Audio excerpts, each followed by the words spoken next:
পরিচয় নিজেই দেবে। কেউ যদি কোরআনের কাছে জিজ্ঞাসা করে, কোরআন তুমি কোথা থেকে নাজিল হয়েছ, কে তোমাকে নাজিল করেছে, এই প্রশ্ন যদি কেউ কোরআনের কাছে করে, কোরআন নিজেই তার জবাব দিতে পারে কিনা? কোরআন নিজেই বলে, তানজিলাম মিম্মান খালাকাল আরদা ওয়াস সামাওয়াতিল উলা। এই কোরআন নাজিল করেছেন তিনি, যিনি ওই সুউচ্চ আকাশ আর জমিনকে যিনি সৃষ্টি করেছেন, সেই আল্লাহ আমারে নাজিল করেছেন।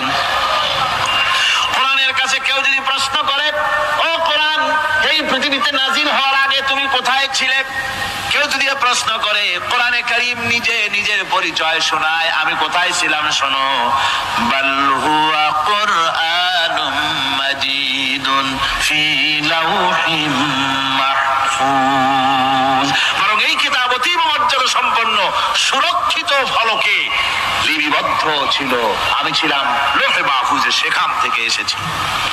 যদি কেউ প্রশ্ন করে, কোরআন কি কোরআন তুমি কার উপরে অবতীর্ণ হয়েছ, জবাব কোরআন নিজেই দেয়, ওয়া আমিনু বিমা নুজিলা আলা মুহাম্মাদ ওয়া হুয়াল হাক্কু মির রাব্বিহিম।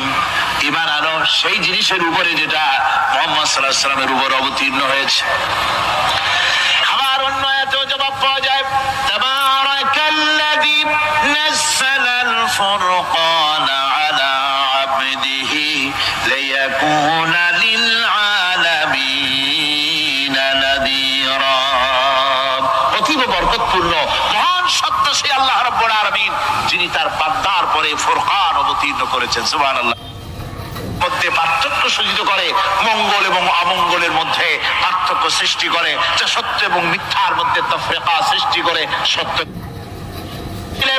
বুঝলাম তুমি নবীজির উপরে নাজিল হয়েছো, এবার বলো তুমি কোন মাসে নাজিল হয়েছো, তুমি তো আসছিলা প্রথম কোন মাসে নাজিল হয়েছো, এ প্রশ্ন যদি কেউ করে, কোরআন তার জবাবে বলবে, শাহরু রমাদান আল্লাযী উনজিলা ফীহিল কুরআন।